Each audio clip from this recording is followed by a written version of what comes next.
This is also a time of change for my family. The order did not arrive with shouting. It arrived in silence, carried through the palace like a sealed warning no one dared to open too quickly. By midday, Charles had made the decision no one around Camilla believed he would ever make. He ordered her to hand over assets reserved under Elizabeth's private will, and in that single command, a marriage, a monarchy, and a lifetime of hidden loyalties were forced into the open. Before we go deeper into what this really means for the royal family, make sure to subscribe so you don't miss a single update. Charles sat alone when the final inventory reached him.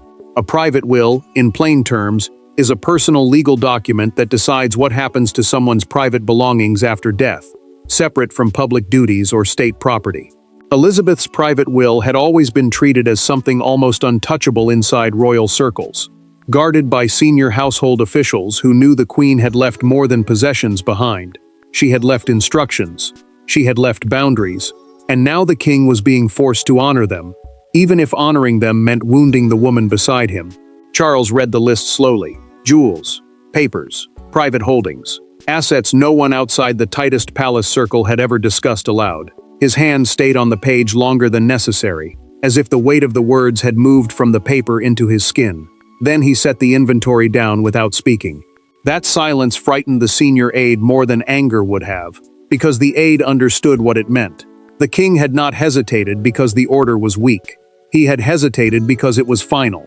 Camilla received the command through that same senior aide, and for one breath, she did not seem to understand him.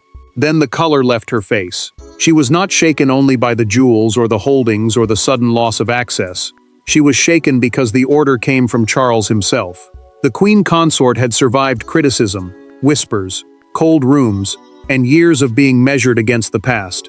But this felt different. This was not the outside world judging her. This was the palace closing ranks. The document carried one phrase that changed the mood completely: reserved family protection. No one explained it at first. No one dared. But the meaning spread through the room like a warning. These assets were not simply for ceremony, not simply for beauty, not simply for tradition. The queen had wanted them shielded. The monarch had written as if she feared one day someone would try to claim what was never meant to be touched.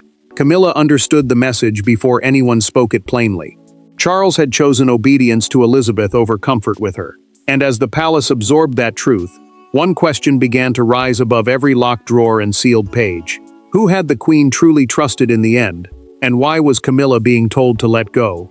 But before the palace could understand the order, it had to confront the people standing at the center of it, each carrying a wound older than the document itself. Behind every royal order, there is a person forced to pay for it. Charles was not only a king signing a command, he was a husband turning against the woman beside him. Camilla was not only a queen resisting a demand, she was a woman watching her place inside the family collapse. And William was not only the heir observing from a distance, he was the son of Diana, measuring every choice against the ghosts that never left the palace. Charles stayed at his desk after everyone else stepped away. A royal order, in plain words, is a command made with the king's authority, and this one carried power to move assets out of Camilla's reach. Elizabeth's final intentions mattered because they belonged to the woman who had held the crown steady for decades, and ignoring them would make the new reign look careless before its foundations. The king removed his glasses, pressed his fingers against his eyes, and looked older. Camilla sat in her private sitting room when the news settled inside her. The queen consort had endured suspicion, cold family glances, and the shadow of Diana, yet she believed time had secured her place. Now that belief cracked. Her hand tightened around the armchair until her knuckles paled, because surrendering the assets meant more than losing jewels or papers. It meant Charles had allowed Elizabeth's voice to speak louder than hers, even after death. William learned of the matter through a confidential briefing. The prince did not interrupt at first, but the mention of protections connected to his branch of the family changed his expression. Diana's memory still lived in choices involving inheritance, loyalty, and trust, and he understood why Elizabeth's instructions could not be treated like a family preference. If the assets were tied to the future line, then the order was no longer about Camilla's pride. It was about the monarchy after Charles. A senior courtier hesitated before telling the king the part no husband wanted to hear.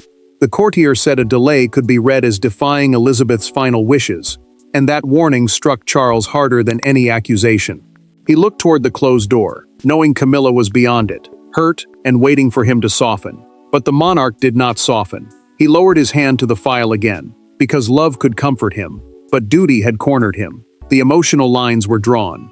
Charles stood with Elizabeth's command. Camilla stood with her wounded claim. William stood with the future pressing against his shoulders.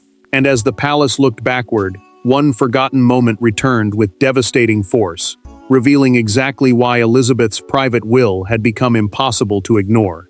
Every royal crisis has a beginning, but this one did not begin with the order. It began months earlier, during a private memorial gathering at Windsor, when a single conversation near Elizabeth's writing desk changed the temperature of the room. Camilla made one request too boldly. A senior aide heard it. Charles dismissed it at first, but Elizabeth's written instructions made clear that someone had been watching, remembering, and preparing for this exact day. Camilla stood near the old writing desk when the room went quiet. Windsor, in simple terms, is one of the royal family's homes, used for private gatherings and official moments, and that made every word feel heavier. The memorial mattered because it brought memory, grief, and inheritance into one space. The Queen Consort asked whether items from Elizabeth's reserved collection could be moved into her household inventory. A household inventory means the private list of items controlled by a royal office. The senior aide heard the request and froze. Elizabeth's former desk stood close enough to make the question feel like a challenge to the monarch who had once worked there. The reserved collection mattered because it was not ordinary property. It carried personal choices from the late Queen about who should hold, protect, and inherit pieces. The aide did not argue with Camilla. He lowered his voice, asked for clarification, and watched her face harden. Charles heard about it later, and discomfort crossed him before he could hide it. The aide repeated the request carefully, using words from a documented household account prepared after the gathering, and the king stopped him with one quiet line, "Not that collection." Then he ended the conversation. Charles did not shout, but the warning was clear. He knew Elizabeth had treated those assets differently, and touching them could reopen wounds no crown could cover. Camilla felt the refusal like an insult. She had stood beside Charles through storms, criticism, and years of comparison. Yet one question near a desk had made her feel like a stranger again. The Queen Consort believed her place had been earned by endurance. Now she saw that endurance did not erase palace memory, and palace memory did not bend because she had survived it. The memorial incident triggered the review no one wanted. Elizabeth's private instructions revealed assets reserved away from Camilla's control, and one handwritten notation, marked with the Queen's initials, suggested she had expected pressure long before it came. Once Charles saw that the Windsor request matched Elizabeth's warning, the order became unavoidable. The buried incident had become a royal weapon, and now husband and wife were about to meet without ceremony, without aids, and without escape. The confrontation did not happen before cameras, courtiers, or polished smiles. It happened behind a closed door, where titles suddenly meant less than betrayal. Camilla entered believing Charles would soften once he saw her face. Charles stood beside the mantel, already holding the order. For a few seconds, neither spoke. Then she asked the question that cut through every layer of royal discipline. Was this your decision, or hers from beyond the grave?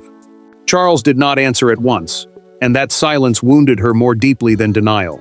The handover, in simple terms, meant Camilla had to give up control of valuables, estate-linked privileges, private papers, and protected belongings named under Elizabeth's final instructions.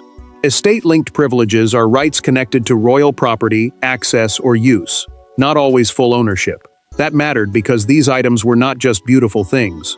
They carried authority, memory, and the silent approval of the monarch who had come before him. Camilla stepped closer, her voice tight but steady.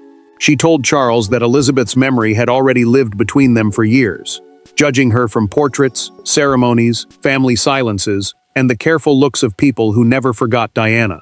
The Queen Consort asked whether their marriage meant anything, if one document could make him stand against her. She did not ask like a queen. She asked like a woman who felt the ground disappearing beneath her. Charles held the order with both hands, as if letting go of it might let weakness in. The king told her marriage could not cancel duty, and duty could not be rewritten, because the truth was painful. He said Elizabeth's wishes had to stand, not because he loved Camilla less, but because the crown would be damaged if he used love as an excuse to ignore a final command. His voice did not rise. That made it worse. Calm words can feel cruel when they close every door. Camilla pushed back with the one thing she had kept hidden. She said certain assets had already been informally promised to her household, spoken of in private conversations, repeated by aides, and treated as settled long before this review began. Charles looked at her then, truly looked, and the disappointment in his face changed the room. If those promises existed, they had been made without the full force of Elizabeth's instruction. If they had been accepted on dangerous ground. Charles reached for the pen. Camilla watched him, hoping for delay, hoping for one small act of mercy. But the king did not sign a pause. He placed the pen flat on the table, a quiet gesture that struck harder than a decree. No private plea would reverse it now. Camilla left shaken, carrying defeat in every step, but the deeper question remained behind her. Who inside the palace had the power to make Charles's order impossible to escape? Camilla had lost the argument in the room, but the true force behind his decision was waiting in the machinery of monarchy itself. Power in a palace rarely announces itself. It moves through sealed folders, careful signatures, and the quiet footsteps of people who know where every secret is stored. Charles had spoken the order, but others had made sure it could not be ignored. Behind him stood the old architecture of royal control, the private secretaries, legal guardians, and family protectors who understood one brutal truth. Elizabeth's will was not a memory, it was an instruction. Charles watched the machinery begin without celebration. Private secretaries, in plain words, are trusted senior staff who manage the monarch's official papers, decisions, and confidential business. Legal guardians are the advisors who protect wills, estates, and family assets from being misused or wrongly claimed. Their role mattered because Camilla could no longer treat the order as a painful argument between husband and wife. The palace had turned it into a process. Once that happened, feelings still mattered, but they no longer controlled the outcome. A senior courtier stood beside the king as the enforcement note was placed before him. An enforcement note simply gives officials permission to carry out a decision already made, turning words into action. Charles lifted the pen, then stopped just before the final stroke. The courtier saw the pause. He saw the grief behind it. The monarch knew this signature would hurt Camilla in a way no public criticism ever had, yet he also knew delaying it would weaken Elizabeth's final authority. William received his briefing in another room, away from Camilla and away from Charles's visible pain.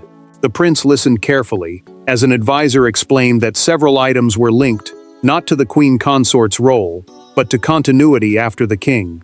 Continuity means the steady passing of royal duty from one reign to the next, without confusion or private pressure. That detail changed everything. William chose his words slowly and asked whether Elizabeth had protected the assets for future generations. The answer came through a sealed appendix. An appendix, in simple terms, is an added section attached to a main document, often used for details too sensitive to place in the open text. This one suggested Elizabeth had feared emotional pressure could blur the handling of her private estate. She had not written like a woman holding a grudge. She had written like a monarch who knew love, grief, loyalty, and ambition could collide after her death. Charles heard the wording and lowered his eyes. William understood why his grandmother had been so careful. Camilla, somewhere beyond those closed rooms, was no longer facing only the king's refusal. She was facing a structure built to outlast tears, anger, and appeal. The palace machinery had awakened, and once it began to move, Camilla's resistance was no longer private. The order had moved from paper into action, and the first person to feel the new reality was the one who had believed she was untouchable. There are moments when power does not vanish all at once. It leaves in pieces. A key no longer opens a cabinet. A private secretary no longer takes instruction. A familiar item is removed from a room without ceremony. For Camilla, the punishment was not shouted across the palace. It was quieter than that, colder than that. It came in the form of small losses that told her the same thing again and again. The order was real. Camilla heard the first change before she saw it. Footsteps moved outside her office with a new purpose, and every sound seemed to carry Charles's decision back to her. The asset transfer process, in simple words, meant palace staff had to list, secure, and move protected belongings away from her control. That mattered because once items were cataloged under official instruction, they no longer belonged to private understanding or friendly habit. They belonged to the order. Household staff entered with careful faces and lowered voices. A household, in royal terms, means the team of aides, secretaries, and staff who support a senior royal's daily work and private duties. Camilla's office had assumed certain materials would remain within reach, because they had been near her, used around her, and spoken of as part of her world. Now those assumptions collapsed. Access changed. Instructions changed. Even silence changed. The queen consort felt the palace becoming colder around her. A locked case was carried past her doorway, and Camilla stood before anyone could stop her. She looked at the aide holding the removal record and asked one question, soft enough to sound calm, but sharp enough to wound the room. Had Charles personally approved this? The aide kept his eyes down. He knew the answer would hurt more than the action itself. Then he said yes. Camilla turned away before anyone could watch her face break. The queen consort had endured public storms with her head high, but this was not public shame. This was private exclusion. Charles had not simply allowed the case to leave. He had confirmed it. And in that confirmation, she heard something more painful than punishment. She heard distance. The aide found a note attached to one protected asset, and the words changed the mood again. It stated the item must remain outside the influence of any consort's household. A consort, in simple terms, is the spouse of a reigning monarch, someone with status beside the crown, but not the same ruling power. That line mattered because it did not name Camilla as an enemy. It named a boundary. Elizabeth had drawn it with care. Charles received the warning soon after. Reversing the order now would appear to violate Elizabeth's final protective plan, and the king understood what that meant. He could comfort Camilla, but he could not restore what the late queen had reserved. The fallout had stripped away her confidence piece by piece, yet one private meeting still had the power to change the emotional meaning of the entire crisis. After the removals, after the silence, and after the humiliation, Charles and Camilla faced the one conversation no official document could control. By evening, the palace had taken everything from the room except the truth. No aides stood nearby. No secretary waited outside with another folder. Charles and Camilla sat across from each other, not as sovereign and queen, but as two people who had reached the edge of what their bond could survive. For the first time that day, the battle stopped being about assets. It became about whether love could survive obedience to the dead. Charles looked at Camilla and understood the wound before she named it. A sovereign, in simple words, is the ruling monarch, the person who carries the final authority of the crown. That mattered because the king could not step out of that role just because the woman across from him was hurting. The removals had already begun. The locked case had already left. The private order had already become real, and now the husband had to face what the monarch had done. Camilla did not raise her voice. The queen consort spoke with the tired pain of someone who had spent years trying to belong, only to find the door still half closed. She told Charles that Elizabeth was still judging her, still reaching into their marriage, still deciding where her hands could and could not rest. Then she said the words that stripped the room bare.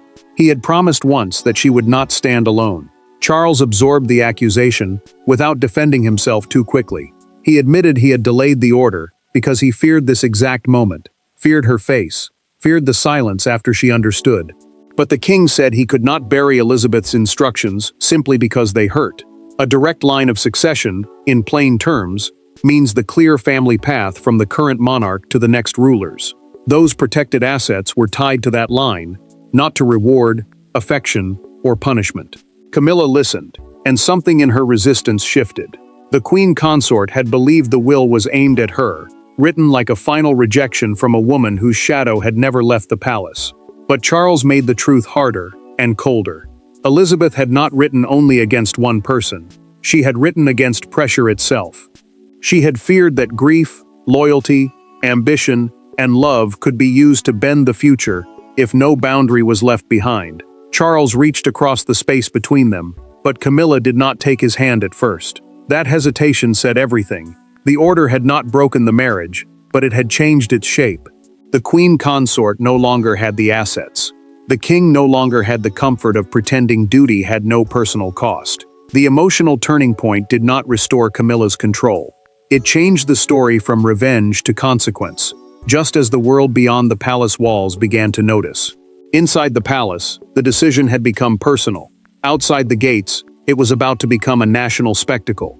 By sunrise, the palace could no longer contain the shock.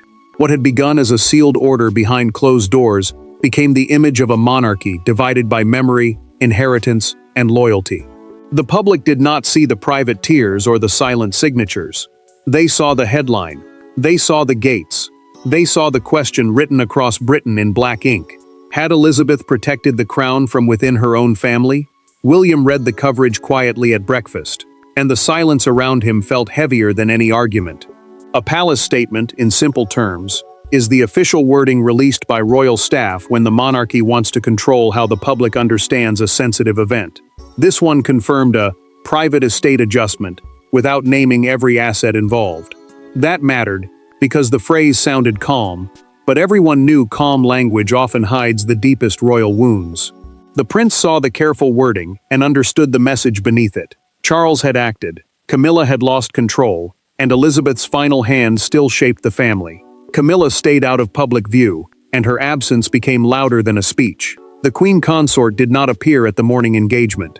She did not send a smiling image. She did not offer even one soft line to make the story feel smaller. That mattered because royal silence can either protect a person or expose them, and this silence exposed her pain. People did not need to see Camilla's face to understand the humiliation. They could feel it in the empty space where she should have been. Charles allowed the statement to stand, but the king knew it had failed to calm the country. The wording made clear that the decision came through his authority, and that gave the crisis a sharper edge. This was no staff misunderstanding. This was no small adjustment hidden inside palace routine.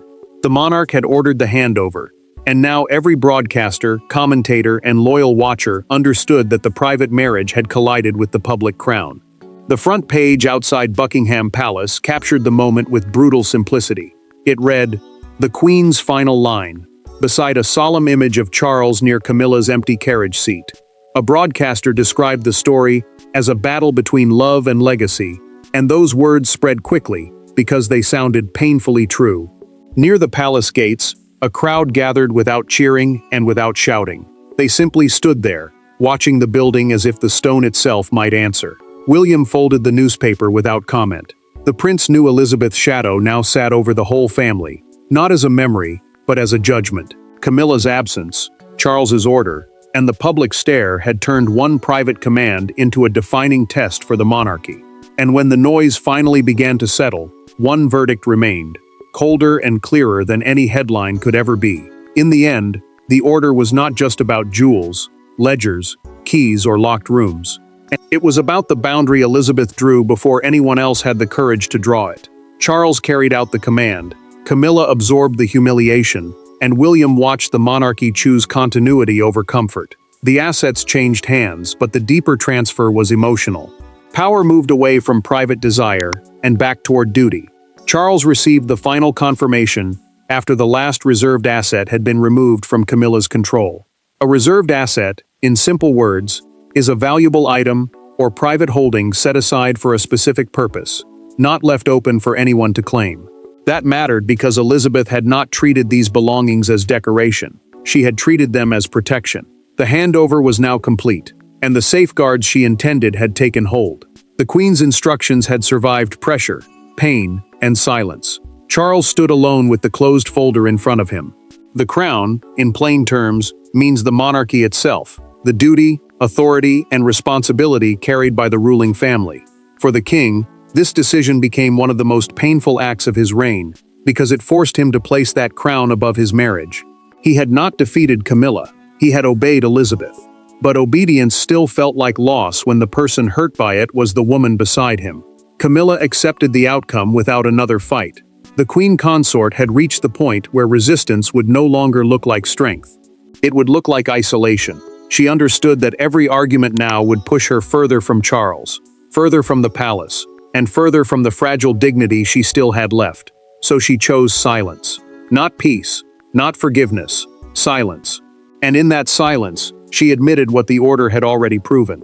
The claim she believed was secure had never truly belonged to her. William's quiet presence gave the decision its future meaning.